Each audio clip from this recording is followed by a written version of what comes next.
இசைகளில் எத்தனையோ இசைகள் இருந்தாலும் அதன் வழி சென்று பார்க்கும்போது ராசிகளுக்கும் ராகங்கள் இருக்கிறது.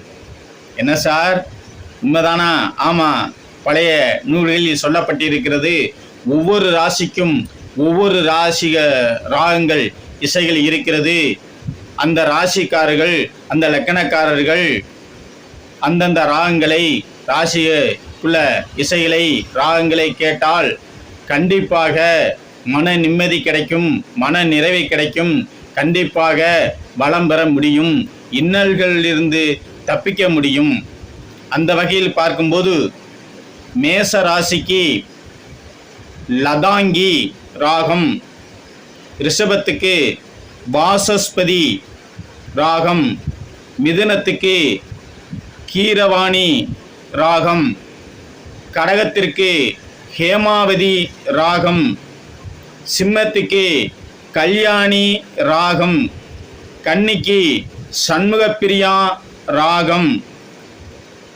ஆமாம், கன்னிக்கு சண்முகப்பிரியா ராகம்.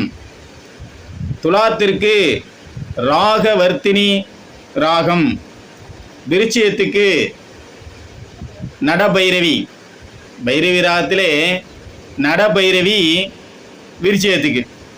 தனுசுக்கு தர்மாவதி ராகம், மகரத்துக்கு ஞானமூர்த்தி ராகம், மகரத்திற்கு ஞானமூர்த்தி ராகம்.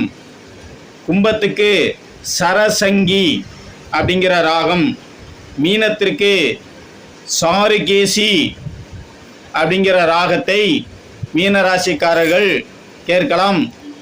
இவ்வாறு ஒவ்வொரு ராசிக்காரர்களுக்கும் ஒவ்வொரு ராகங்கள் சொல்லப்பட்டிருக்கிறது. அந்த ராகங்களை கேட்டால் கண்டிப்பாக அந்த லக்கணக்காரர்கள், ராசிக்காரர்கள் நன்மையடைய முடியும்.